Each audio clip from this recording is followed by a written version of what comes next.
Hello and welcome back to Mark's House and Garden UK. We've had a really bad storm in the UK recently. It left me without power for 18 hours, which of course meant that I was forced to go to one of my favourite garden centres, Oakles, which is on the road to Chester. And I found this, which is just what I'm looking for. I've been trying to find a way of making this dining table slightly more interesting. I live in a tiny cottage and everything about my cottage is tiny, including the dining room. This is my dining table. Quite long, narrow, and I've got these two lights. And I wanted something to put in the centre of the table that's interesting, living, low maintenance, but doesn't take up a lot of space because I don't have a lot of space. So I found this, and I like this. It's a little zinc tray, so I thought, what can I do with that? And I'm going to show you in this video. But the first thing I'm going to do is put a towel on the table to protect it, because if I scratch this I'll be in big trouble. So let me just clear the table and put a towel down. So that's a towel down, I can relax a bit now. And this is that little zinc tray, and I thought, what could I do with that? Now I want this to sit in the middle of the table. It's quite nice because it kind of does match the colour scheme. Can you see these lights are kind of a metallic grey. These are rechargeable and they've got different tones, but I quite like the cold light one, and that's going to sit in between there, and I wanted to do something with it. So let me show you what my idea has brought to the table by showing you the kit that I put together. Well, the first thing I've got here is some gravel. Now this gravel was gravel I bought to do some drains in the garden, and it's really the cheapest gravel I could find. It's 10mm gravel. I did think about borrowing some golden gravel from my alpine garden, but it wasn't really the right colour for golden, wasn't really the right colour for the planter, so I've gone with this very basic gravel. Now, as I mentioned, I want something that's low maintenance, living, interesting. I also want something that's going to, in the evening when it's gone dark, and these are the main sources of light at the dinner table, cast interesting shadows. And I will show you some footage of this in the dark at the end of this. I'm going to make a little kind of interesting lunar cactus landscape with these cactuses or cacti and a succulent.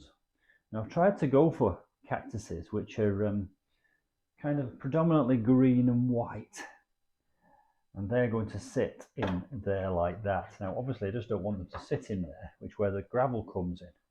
So what I'm going to do next is I'm going to line this, because when I tested it I discovered that it wasn't waterproof, and of course that would be a disaster if I started watering this and it started to leak all over the table. So I'm going to line this. I've put another few bits and bobs together on a tray here, which I'm going to talk you through. That is a couple of pieces of heavy duty bin liner, which I've basically just cut down into squares. That's what I'm going to line it with.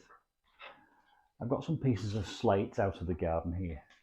They're really just to weigh that down and hold it in place. This is an old brown paper bag. I bet you're wondering what that's for. Well, it's for handling that cactus with, because it's really spiky. So I'm just going to use a brown paper bag to stop myself from spiking myself. Turkey baster. Now the turkey baster is for watering. This will not need watering a lot, but I want to get the water close to the roots, so I'm just going to use a turkey baster to water it. A couple of chopsticks to help me to kind of firm it in, and a spoon, which is the indoor version of a shovel. And the first thing I'm going to do is line this little zinc planter. Notice I've cut the corners off here. I've also deliberately cut this smaller. I don't want any of this green plastic to be showing when I've planted these up, so I've cut it slightly smaller so that it doesn't reach out over the top. Now if it did, I could always get the scissors to it, but I think it's easier to do it this way. I've cut the corners out because the corners were sticking up, so There, that's in place. I'm just going to place some little slates in the bottom just to hold that in place. It doesn't have to reach to the top because I'm never going to be overwatering this. So there we are, that just weighs it down. Now these will be planted proud of the gravel so that they're never sitting in any water, and they're probably done in an arrangement a little bit like this. And you'll probably notice that this one here is slightly bigger. Right, so the first thing I'm going to do now is get a little bit of gravel into the bottom. Spoon that gravel in there. Now I did give this a really good wash under the hose pipe to make sure all the sand and sediment was off it. So I want it to be sort of clean and sparkly, and I could always give that a bit of a spray with a misting spray and it would make it shine. Right, so there's a nice base layer in, and that will now hold everything in place so that I can now start planting in the plants. Now you've probably noticed that you can still see some of that bin liner in the bottom of there, but you won't be able to when I filled it in with the gravel. So the first one I'm going to tackle is this really spiky one. The others are not too bad. They're quite easy to handle, but that one there is really quite spiky. So I'm going to use this brown paper bag to handle it, and I'm just going to place that into the corner over there. Now I can use my chopsticks to help position it. And now that it's in position and held up with the chopsticks, I'm going to use my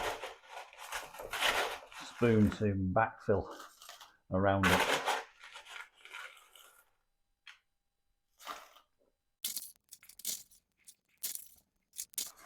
And now that I've got a little bit of gravel around it, I can let go of it with the chopsticks, and that will be held in place by the gravel. Right, that's looking good so far. I do want them to be equally spaced in the corners. So let's put the succulent in next. Now the succulent isn't at all spiky, so I can handle that with my fingers.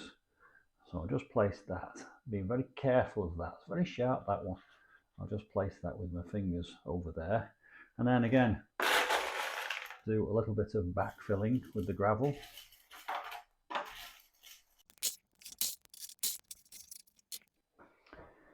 So I think the next one I'm going to tackle is this one. Isn't that a curious and interesting looking plant? I'll just put my glasses on and tell you what it's actually called. Opuntia mix, it says on here. I don't know whether that's actually an opuntia, because that might just be the mix of cactuses that they're selling, but it does say Opuntia mix on the side of there. Right, it almost looks like a little sort of teddy bear in a way. I don't know, in a strange sense, but that's going to be an interesting talking point at the dinner table. Right, not too spiky, that, so I can get away with handling that one, I think.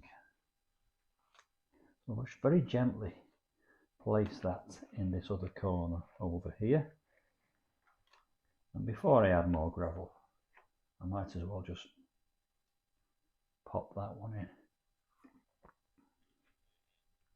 Oh, it's got a few sharp spikes on that, so again, I'll go back to the paper bag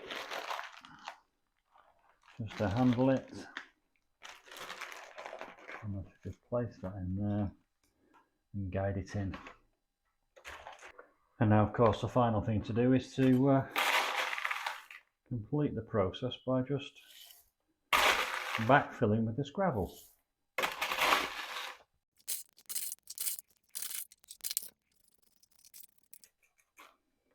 Then, of course, when the job is finished, I shall capture some footage of what this looks like, both now in the daytime and this evening when it's gone dark and we've just got these table lamps.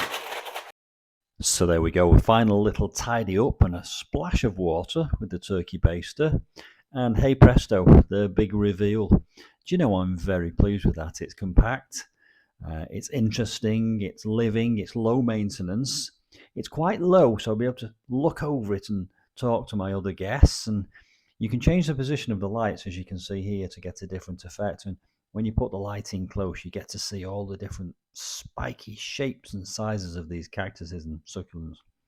Going to move them away now, and in a moment I will show you some nighttime footage. Now this in total cost me about £25. The tray was £10, and in total the cactuses were less than £15. Now you might think that's quite a lot of money, but if you compare that to a bunch of flowers that will last only a month, and this will last for months if not years, it's really good value. And if I want the table, I can just lift that and put it on a window ledge nearby.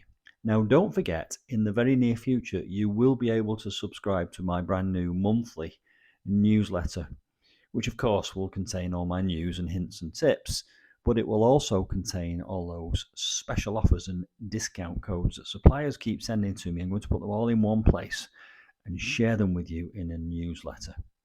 Right, I will leave you with some final images of my little mini tabletop cactus garden. I hope you've enjoyed it, and please do subscribe and hit the notifications bell, and I will see you soon for some more house and garden adventures. Bye for now.